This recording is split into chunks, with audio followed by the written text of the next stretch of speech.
Hi hello. അപ്പോൾ എല്ലാവർക്കും സുഖമാണോ? അപ്പോൾ ഇന്ന് പുതിയൊരു വീഡിയോ ആയിട്ട് വന്നേക്കുവാണേ. നിങ്ങൾ ഈ ഫ്രഞ്ച് കർവ് യൂസ് ചെയ്തിട്ടുള്ള നെക്ക് ഡിസൈൻസ് എല്ലാം വെറുത്തിരിക്കുകയാണോ? ഇന്നും ഒരു ഫ്രഞ്ച് കർവ് യൂസ് ചെയ്തിട്ടുള്ള 4 ബാക്ക് നെക്കിൻ്റെ ഡിസൈൻസാണ് കാണിക്കാൻ പോകുന്നത്. അപ്പോൾ എല്ലാവർക്കും പുതിയൊരു വീഡിയോയിലേക്ക് സ്വാഗതം. അപ്പോൾ ഫസ്റ്റ് ബ്ലൗസിൻ്റെ ബാക്ക് നെക്ക് നമുക്ക് ചെയ്തെടുക്കാവേ. നമ്മൾ ആസ് യൂഷ്വൽ എപ്പോഴും പറയുന്ന പോലെ നെക്ക് വിഡ്ത്തായിട്ട് എടുത്തേക്കുന്നത് 3.5 ഇഞ്ചസ് ആണ്. അത് നിങ്ങളുടെ എല്ലാവരുടെയും ഇഷ്ടം പോലെയാണ്. നെക്കിൻ്റെ ഡെപ്തായിട്ട് എടുത്തേക്കുന്നത് 9 ഇഞ്ചസ് ആണ്. ഒരു മാക്സിമം നല്ല വൈഡായിട്ട് ബാക്ക് നെക്കൊക്കെ യൂസ് ചെയ്യുന്നവർക്ക് പറ്റിയ ഡിസൈൻസാണ് ഇപ്പോൾ കാണിക്കുന്ന ഈ 4 എണ്ണവും. അതിലാദ്യത്തേതാണ് നമ്മളിപ്പം നോക്കാൻ പോകുന്നത്. അപ്പോൾ ആദ്യമേ നമ്മുടെ മാർക്കിങ്സ് ചെയ്ത് വെച്ചു. ഇനി നമുക്ക് അടുത്തതായിട്ട് മേളിൽ നിന്ന് നമുക്ക് താഴേക്ക് ഒരു 3 ഇഞ്ച് മാർക്ക് ചെയ്യാം. അവിടെ നമ്മൾ ആദ്യത്തെ ചെറിയ റൗണ്ട് നെക്ക് കൊടുക്കാൻ വേണ്ടിയിട്ടാണ്. നമുക്ക് ബോക്സും കൂടി ഇട്ടിട്ട് നമ്മുടെ ഫ്രഞ്ച് കർവ് യൂസ് ചെയ്തിട്ട് നമുക്ക് അവിടെ നമുക്ക് ഫസ്റ്റ് റൗണ്ട് കൊടുക്കാവുന്നതാണ്. കറക്റ്റ് ഇതാക്കി കഴിഞ്ഞ് കഴിഞ്ഞാൽ നമ്മൾ കറക്റ്റായിട്ട് ഫ്രഞ്ച് കർവ് യൂസ് ചെയ്തിട്ട് റൗണ്ട് വരയ്ക്കാൻ സാധിക്കുന്നതാണ്. ഞാൻ മിക്കപ്പോഴും ഫ്രഞ്ച് കർവ് യൂസ് ചെയ്തിട്ട് റൗണ്ട് വരയ്ക്കുന്ന ഒരാളാണ്. അല്ലാതെ എനിക്ക് റൗണ്ട് കറക്റ്റായിട്ട് കിട്ടാറില്ല. അപ്പോൾ ഇനി അടുത്ത് നമ്മൾ മേളിലേക്ക് താഴേന്ന് മേളിലേക്ക് 3 ഇഞ്ച് മാർക്ക് ചെയ്യുന്നുണ്ട് കേട്ടോ. ഇവിടെ ഇനി നമ്മളൊരു പോലെ വരയ്ക്കാനാണ് ഉദ്ദേശിക്കുന്നത്. മേളിൽ നിന്ന് താഴേക്ക് നമുക്ക് ഇവിടെ ഇതാ കണ്ടോ 1 ഇഞ്ച് മാർക്ക് ചെയ്തതിന് ശേഷം നമ്മുടെ ഫ്രഞ്ച് കർവ് കറക്റ്റായിട്ട് പ്ലേസ് ചെയ്തിട്ട് വരച്ചെടുക്കാം. അതുകൊണ്ട് എന്നിട്ട് അവിടെ നമ്മൾ ഷേപ്പ് ചെയ്ത് കൊടുത്തു. ഇനി ഇത് നമുക്ക് കട്ട് ചെയ്തെടുക്കാം. കട്ട് ചെയ്തെടുത്തതിന് ശേഷം നമുക്ക് മേളത്തെ റൗണ്ട് നെക്കും ഈ 2 നെക്ക് പോർഷനും തമ്മിലുള്ള ആ ഒരു ജോയിൻ ഉണ്ടല്ലോ, അത് വേണമെങ്കിൽ കട്ട് ചെയ്ത് കൊടുക്കാം. കട്ട് ചെയ്യാതിരിക്കുന്നതാണ് നല്ലത്. കട്ട് ചെയ്യാതിരുന്ന് കഴിഞ്ഞാൽ നമ്മുടെ ഈ പോലെ വന്നേക്കുന്ന അവിടെ നമുക്ക് കുറച്ച് മുത്തുകളൊക്കെ ഇങ്ങനെ തൂങ്ങിക്കിടക്കുന്ന ടൈപ്പായിട്ട് നമുക്ക് ഇട്ട് കൊടുത്താൽ നെക്ക് സൂപ്പറായിരിക്കും. ബ്ലൗസിന് നല്ല അടിപൊളി ബാക്ക് വ്യൂ ആയിരിക്കും കിട്ടാൻ പോകുന്നത്. അപ്പോൾ ഇനി നമുക്ക് അടുത്ത സെക്കൻഡ് നെക്ക് നോക്കാവേ. എൻ്റെ ഈ വീഡിയോസ് നിങ്ങൾ സബ്സ്ക്രൈബ് ചെയ്യാതെയാണ് കാണുന്നതെങ്കിൽ ഒന്ന് സബ്സ്ക്രൈബ് ചെയ്യണേ. ഈ വീഡിയോ നിങ്ങൾക്ക് ഇഷ്ടമാവുകയാണെങ്കിൽ ഒരു ലൈക്ക് ഒന്ന് ചെയ്തേക്കണേ പ്ലീസ്.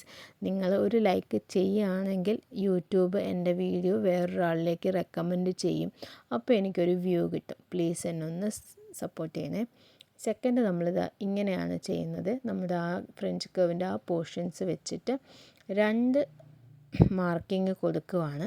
ഇനിയാണ് അടുത്ത നമ്മൾ ഈ മാർക്ക് ചെയ്തതിൻ്റെ അവിടെ ഞാൻ ഒരു ചെറിയ വേരിയേഷൻ വരുത്തിയിട്ടുണ്ട്. എന്നിട്ട് ഇങ്ങനെ മാർക്ക് ചെയ്തെടുക്കുക.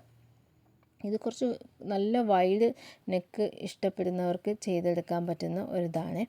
നമ്മുടെ ആവശ്യത്തിനനുസരിച്ച് നമുക്ക് നമ്മുടെ ഫ്രഞ്ച് കർവിന് അങ്ങോട്ടും ഇങ്ങോട്ടും ഒക്കെ തിരിച്ചെടുത്തിട്ട് നമുക്ക് ഡിസൈന് ശരിയാക്കിയെടുക്കാം. അവിടെ കുറച്ച് ഉള്ളിലോട്ടേക്ക് കർവ് ചെയ്ത് വന്നാൽ ആ എൻഡ് കുറച്ച് നമ്മൾ കട്ട് ചെയ്തെടുക്കുമ്പോൾ നമുക്ക് അതിൻ്റെ ഔട്ട്പുട്ട് മനസ്സിലാവുള്ളൂ. ഇത് കട്ട് ചെയ്ത് കഴിയുമ്പോൾ നിങ്ങൾക്ക് മനസ്സിലാവും എന്തിനാണ് കുറച്ചൊരു ചെറിയ കർവും കൂടി കൊടുത്തതെന്ന്. നല്ല വൈഡ് നെക്കൊക്കെ യൂസ് ചെയ്യുന്നത് ചിലർക്ക് വൈഡ് നെക്ക് ആയിരിക്കും ചിലപ്പോൾ ഇഷ്ടം. ചിലർക്ക് വൈഡ് നെക്ക് തീരെ ഇഷ്ടമല്ലായിരിക്കും. ഇത് വൈഡ് നെക്കൊക്കെ ഇഷ്ടപ്പെടുന്ന ഒരാൾക്ക് പറ്റിയ നെക്ക് ഡിസൈനാണ് കേട്ടോ. അപ്പോൾ ഇനി നമുക്ക് തേർഡ് ഡിസൈനിലേക്ക് പോവാം. ഇതാണ് നമ്മുടെ തേർഡ് ഡിസൈനിലേക്ക്. ആസ് യൂഷ്വൽ നമ്മൾ ആദ്യം ചെയ്യുന്ന പോലെയൊക്കെ തന്നെയാണ് ഇതിലും ചെയ്യുന്നത്. പിന്നെ ഒരു കാര്യം കൂടി പറഞ്ഞോട്ടെ, നിങ്ങൾക്ക് ഈ നെക്കിൻ്റെ ഡിസൈൻസ് ഇഷ്ടപ്പെടുന്നില്ല എന്നുണ്ടെങ്കിൽ അതൊന്ന് കമൻറ്റ് ചെയ്യണേ. എൻ്റെ ഭാഗത്ത് എന്തെങ്കിലും മിസ്റ്റേക്ക് ഉണ്ടെങ്കിൽ അതും കൂടി ഒന്ന് കമൻറ്റ് ചെയ്യണേ. അപ്പോൾ ഇനി ഫസ്റ്റ് നമ്മൾ ആദ്യം 2.5 ഇഞ്ച് മാർക്ക് ചെയ്തു. അവിടെ നിന്ന് താഴേക്കും ഒരു മാർക്കിങ് കൊടുത്തിട്ടുണ്ട്. ഇവിടെ ഒരു 1.5 ഇഞ്ച് മാർക്ക് ചെയ്തതിന് ശേഷം നമ്മൾ ഫ്രഞ്ച് കർവ് വെച്ച് റൗണ്ട് നെക്ക് കുറച്ച് ചെയ്തു. ഇനി അടുത്ത് നമ്മൾ ഇവിടെ 1.5 വീണ്ടും മാർക്ക് ചെയ്യാണ്. എന്നിട്ട് താഴേക്ക് ഇങ്ങനെ ഒരു ലൈൻ കൊടുക്കുവാണ്. ഇത് കുറച്ചും കൂടി 1 ഇഞ്ചും കൂടി മുന്നോട്ടേക്ക് നമുക്ക് കൊടുക്കുന്നത് കുറച്ച് നല്ലതായിരിക്കും കേട്ടോ. വീണ്ടും മാർക്ക് ചെയ്തു 2 ഇഞ്ചസ്. പിന്നെ ഇതുപോലെ നമ്മളൊരു റൗണ്ട് വരച്ചെടുക്കുകയാണ് ചെയ്തത്. ഇത് ഞാൻ പറഞ്ഞില്ലേ 1 ഇഞ്ചും കൂടി കയറ്റി നമ്മൾ എടുത്തു കഴിഞ്ഞാൽ അതൊക്കെ ഓരോരുത്തരുടെ ഇഷ്ടമാണ്. നമുക്ക് കയറ്റുകയും ഇറക്കുകയൊക്കെ ചെയ്യുന്നത്. അത് നിങ്ങളുടെ ഇഷ്ടം പോലെ ചെയ്തോളാം. ഇതൊരു അടുത്ത ഡിസൈനാണ്. ഇതിൽ നമുക്ക് 2 കെട്ട് വെച്ചിട്ട് ബാക്കിൽ നമുക്ക് ബ്ലൗസിൻ്റെ ബാക്ക് നെക്കിൽ 2 കെട്ട് വെക്കാൻ പറ്റുന്ന രീതിയിലുള്ള ഒരു ഡിസൈനാണ് കേട്ടോ. ഇത് ഓപ്പൺ ചെയ്യുമ്പോൾ നിങ്ങൾക്ക് മനസ്സിലാവും. കണ്ടോ, ആ മേളിലും താഴെയായിട്ട് നമുക്ക് 2 കെട്ട് വെക്കാനുള്ള ഒരു ഓപ്ഷനുണ്ട്. അവിടെ കെട്ട് വെച്ചില്ലെങ്കിൽ ആ ബ്ലൗസ് നെക്ക് ഒരു ഫ്ലോപ്പായി തന്നെ പോവാനാണ് ചാൻസ് ഉള്ളത്. അല്ലാതെ അത് നമുക്ക് കെട്ട് വെക്കാതെ യൂസ് ചെയ്യാൻ പറ്റാത്തൊരിതാണ്. നാലാമത്തെ നെക്കാണിത്. ഇത് ഞാൻ ചെയ്ത് തുടങ്ങിയപ്പോൾ സക്സസ് ആവുമോ അതോ ഫ്ലോപ്പ് ആവുമോ എന്നൊരു ഉദ്ദേശത്തിൽ തുടങ്ങിയതാണ്. എന്തായാലും സക്സസ് ആവുകയാണെങ്കിൽ മാത്രം നിങ്ങൾക്ക് മുമ്പിലേക്ക് കാണിക്കാമെന്ന് വിചാരിച്ച് ചെയ്തതാണ് കേട്ടോ. അപ്പോൾ ഇതിൽ നേരത്തെ പോലെ തന്നെ നമ്മൾ 3 ഇഞ്ചസൊക്കെ വെച്ച് ചെയ്തു. അതിന് ശേഷം ഇങ്ങനെ ഒരു മാർക്കിങ് കൊടുക്കുകയാണ്. ഇത് കഴിഞ്ഞപ്പോൾ എനിക്ക് മനസ്സിലായി ഈ ഫ്രഞ്ച് കർവ് യൂസ് ചെയ്തിട്ട് ഞാൻ ഉദ്ദേശിക്കുന്ന സാധനം ഇവിടെ എനിക്ക് വരച്ചെടുക്കാൻ പറ്റത്തില്ല. പിന്നെ ഞാൻ എങ്ങനെയൊക്കെയോ ഫ്രഞ്ച് കർവ് യൂസ് ചെയ്ത് വരയ്ക്കാൻ ശ്രമിച്ചു, പക്ഷേ കിട്ടിയില്ല. അപ്പം ഞാൻ വിചാരിച്ചു മിക്കവാറും ഇത് ഫ്ലോപ്പ് ആവും എന്നാണ് വിചാരിച്ചത്. പക്ഷേ കട്ട് ചെയ്ത് കഴിഞ്ഞപ്പോൾ ഞാൻ വെച്ചു ഇത് ഞാൻ പാതിക്ക് വെച്ച് നിർത്തിയിട്ട് പോവാതിരുന്നത് നന്നായിരുന്നു. അപ്പോൾ ഈ വർഷത്തെ ഓണത്തിന് ഞാനിതെന്തായാലും എൻ്റെ ഏതെങ്കിലും ഒരു ബ്ലൗസിൽ ഞാനിത് ചെയ്യും എന്ന് ഞാനിപ്പോൾ ഉറപ്പിച്ച് വെച്ചേക്കുവാണ്. പിന്നെ എന്തുകൊണ്ട് ഇതൊക്കെ പേപ്പറിൽ കാണിക്കുന്നത് വെച്ചാൽ കട്ട് ചെയ്തൊക്കെ നമുക്ക് പെട്ടെന്ന് കാണിക്കാൻ എളുപ്പം പേപ്പർ ആയതുകൊണ്ടാണ് ഇങ്ങനെ കാണിക്കുന്നത് കേട്ടോ. അപ്പോൾ ഇതെല്ലാവരും ട്രൈ ചെയ്ത് നോക്കണേ.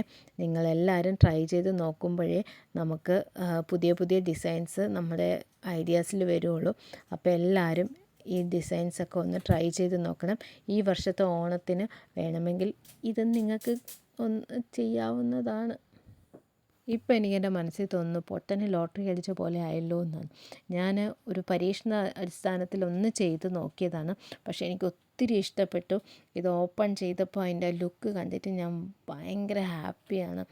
അപ്പം ഇത് ഉറപ്പിച്ചു ഞാൻ ഈ വർഷത്തെ ഓണത്തിന് എന്തായാലും ഞാനിത് വെച്ച് ഒരു ബ്ലൗസ് ബാക്ക് നെക്ക് ഞാൻ എന്തായാലും ചെയ്യും. കണ്ടോ, നല്ല അടിപൊളി ഒരു ലോട്ടസ് കിട്ടിയിട്ടുണ്ട്.